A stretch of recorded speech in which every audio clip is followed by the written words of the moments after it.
What's up guys, welcome to Left Stick Right Stick's recording of another Media Molecule Official Dreams tutorial. This is another character creation tutorial and it's about character gameplay and how you give characters moves and abilities. Something that, obviously lots of people are very interested in doing. The scene to help Connie reach Cuthbert. But this time, you'll be editing Connie herself, supercharging her with some new abilities to get past the obstacles in the scene. Bear in mind that this is a complex tutorial in which it's easy to make a mistake. If you do, remember to use the left directional button to undo. To play mode and see how far you can get. Possess Connie with R2 and press the X button to jump. Oops, she can't even get over the first obstacle. So let's start by souping up her jump height. Switch back to edit mode and we'll get started. To change Connie's jump height, all we need to do is tweak her. So hover over her, hold L1 and press the square button to open her tweak menu. This is a puppet tweak menu. As you can see, it's jam-packed with different options. Thankfully, the setting we want is on the first page. All these settings control Connie's overall movement. We could make Connie run super fast or super slow, but nah, that's not going to help her. A nice high jump is what we need. What do we have here? This slider controls Connie's jump height. Hover over it with your imp and hold X to grab it. Move your imp to adjust the slider to around 3 meters. That should be enough to get over that stack of blocks. The Puppet Tweak menu also has some really useful testing controls. Click R3 to start time, and Connie will come to life. See what happens now if you hover your imp over the jump height slider. You can preview the jump, so you can get it to the perfect height without having to test it in play mode. Actually, I think you should dial it back to 2.5 meters, or she might overshoot the jump. You can make small adjustments to sliders by using the up and down directional buttons. Hover over the slider and use the down directional button to adjust the setting. Feel free to explore some of the other settings in the menu. If you're not sure what a button or slider does, just hover over it for a few seconds and a more info tip will pop up to explain. You can even adjust the strength of gravity on her jump. Turn it down a bit to make her jump more floaty. When you've got Connie's jump the way you want it, give it a test run in play mode. See how far Connie can get now, then move on to the next step when you're ready to continue. Well, that was pretty cool. Unfortunately, Connie's new jumping skills aren't going to be much use on the next obstacle. And don't even think about making her jump over the top, because that force field will zap her in a second. Instead, let's give Connie the power to crouch. I bet she's always dreamed of it. If you're still in play mode, switch back to edit mode now. Rewind time with L3 to put Connie back at the start. To give her a crouch, we need to scope into her. Puppets are made up of sculptures, connectors, and gadgets that are grouped together. Hover over Connie, press and hold L1, then press X to scope in. When you've scoped into a puppet, you can see its inner workings. On Connie's back, there's a microchip gadget. It's called Connie's brain, and it contains all her logic and animations. Let's take a look inside. Hold L1 and press X over it to scope in and open the microchip canvas. There's quite a lot going on in here. The gadget I want you to look at is this one in the bottom right corner with the diamond icon. This is a keyframe gadget. If you've played through the Keyframes and Timelines tutorial, you'll already know all about these. Keyframes record changes to things in the scene. They store those changes in a gadget, which can be triggered using logic. This keyframe contains a crouching pose for Connie. Select the keyframe with X, and you'll see a preview of how it looks. Those dashed lines over Connie show that she's being changed by the keyframe. Press circle to deselect the keyframe, and she goes back to normal. To be able to activate the crouch keyframe, we need to connect it to Connie's controller sensor. Then you'll be able to make her crouch with a controller button. In the next step, I'll show you how to do exactly that. Activate the crouch. We're going to connect it to Connie's controller sensor.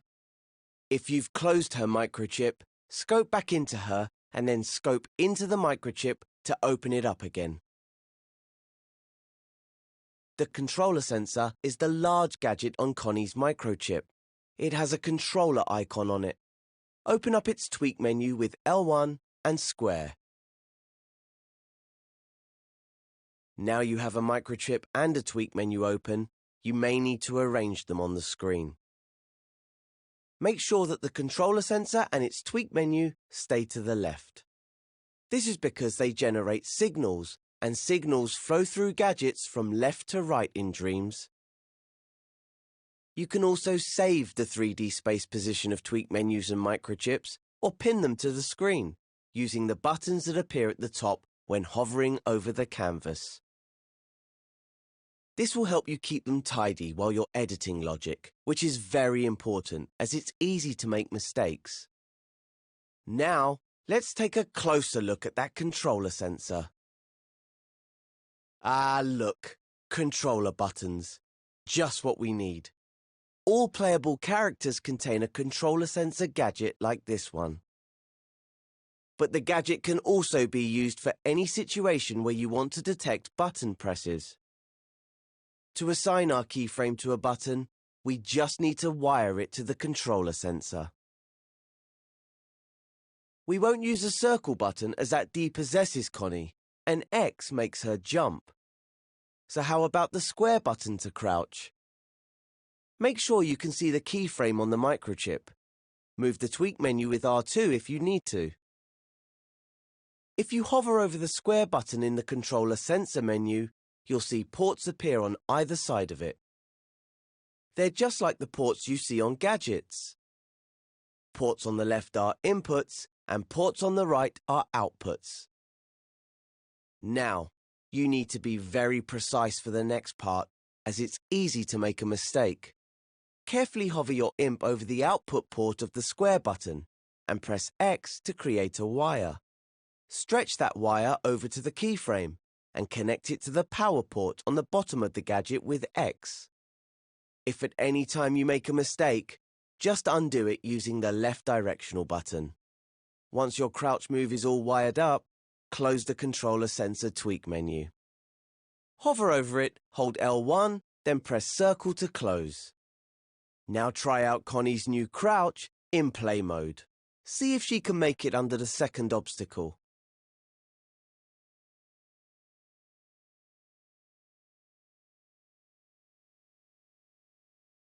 When you're ready to continue, go back to edit mode. Rewind time with L3 and start the next step.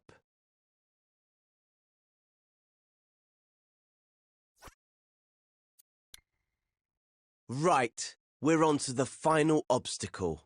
There's no way around it, but it looks destructible. So we're going to make a slam attack for Connie so that she can smash through it. We'll start by recording a pose for the slam.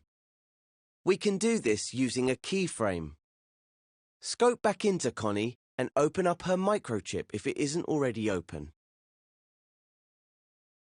If you've played my Keyframes and Timelines tutorial, you'll have a bit of a head start on this next part.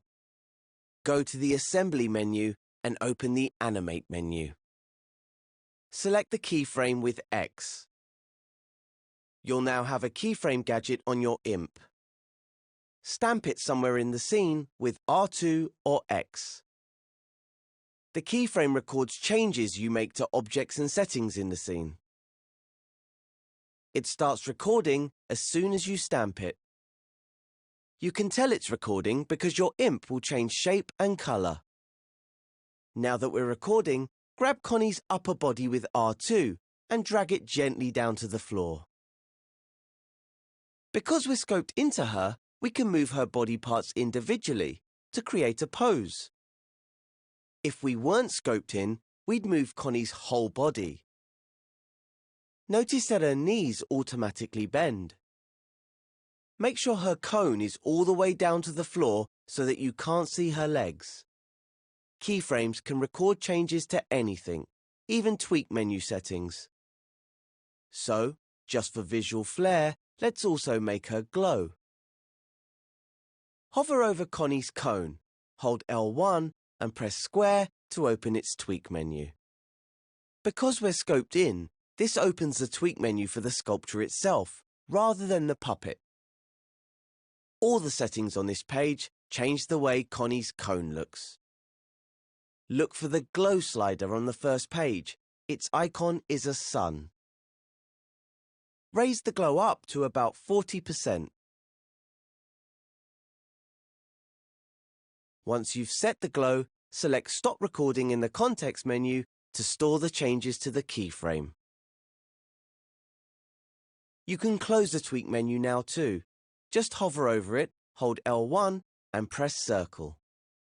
Select the keyframe gadget with X to preview what's been recorded. Looks good. Deselect the keyframe by pressing circle. In the next step, we'll continue building Connie's slam attack. The next step is to place our new Connie animation into a timeline. Using a timeline will let us time the animations and effects of the slam attack. Go to the Assembly menu and back to the Animate menu. Select the timeline with X. Hover over Connie's microchip and stamp a timeline above the crouch keyframe. Now let's open the timeline canvas with L1 and X. The slam attack should be a really quick animation. So adjust the canvas so it's only 1 second long. Any longer and it won't feel snappy enough. Hover over the edge of the timeline canvas so that a white line appears along it. You'll also see a white double-ended arrow appear next to the edge by your imp. When you see this, grab the edge of the canvas with X. Move your imp to shorten the timeline to 1 second. Make sure you don't select the trim button by mistake. It's a square button by the numbers at the top of the timeline. It has a black arrow on it. The timeline duration is now correct, but the space is very small. So let's zoom in a bit. Hover your imp over the timeline canvas, hold L1 and press the right directional button to zoom in. This will keep the timeline duration to 1 second long, but stretch the space so that you can fit more detail into it.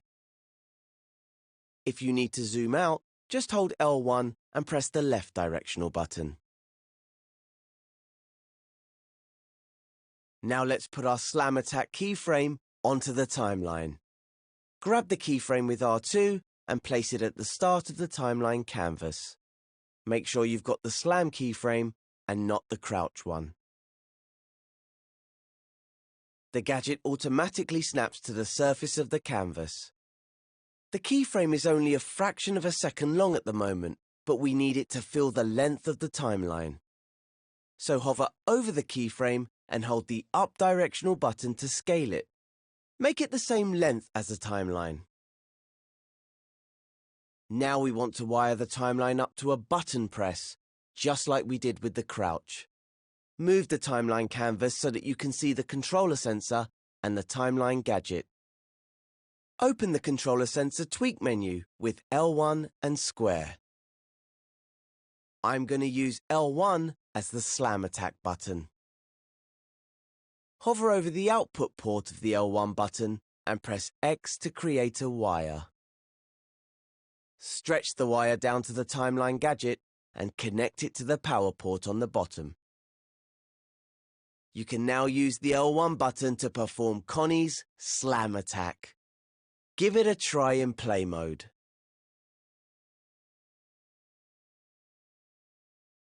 At the moment, it's just an animation, so it's not going to do anything to the blocks.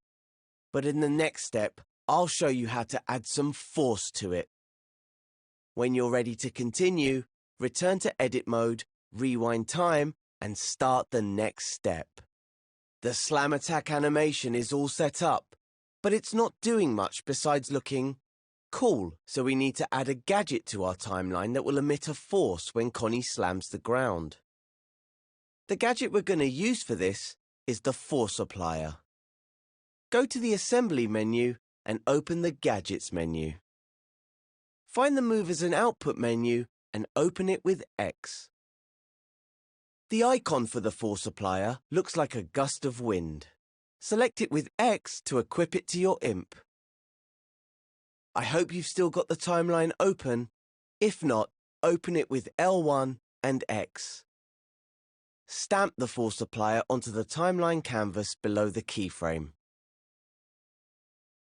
Press circle to unequip the force applier from your imp. The force applier isn't very strong by default, so we'll need to tweak it.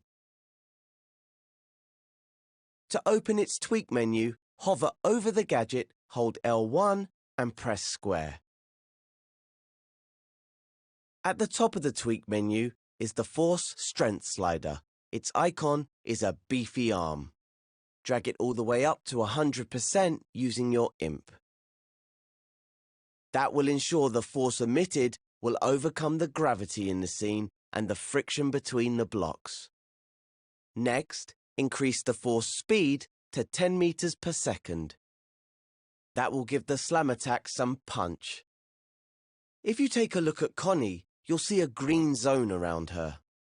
Anything in this zone will be affected by the force applier. At the moment, the zone isn't much bigger than Connie. Hover your imp over the zone and arrow gizmos will appear. Grab them with R2 and move your imp to change the size of the zone. Or you can scale the zone more precisely in the force applier tweak menu. Go to the tab called Zone Size. Grab the zone size slider with X and set it to about 3.5 meters. OK, let's test out Connie's new powers. Switch over to play mode.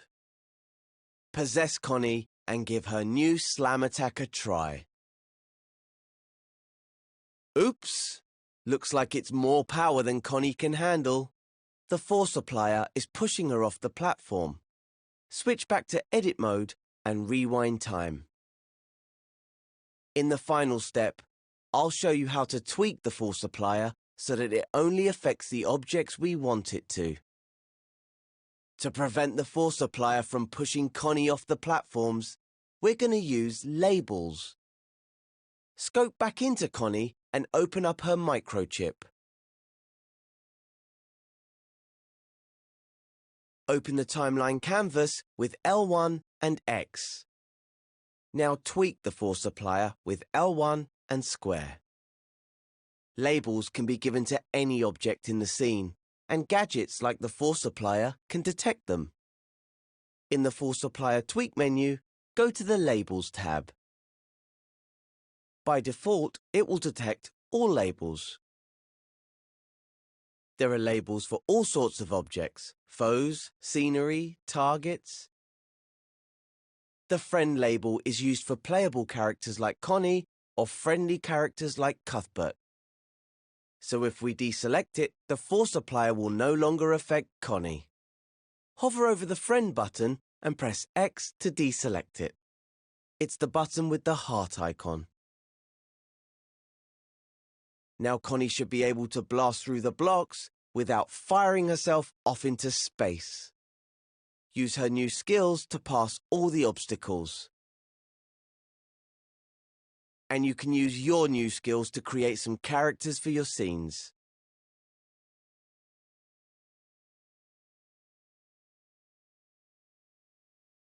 once again, I've tried to follow the tutorial in a different route, and I've sort of done extra bits and changed up my settings compared to the tutorial instructions, and it turned out worse off. But let me know what you thought about the story in the comments below, and don't forget to subscribe to Left Stick Right Stick for more Dreams early access content.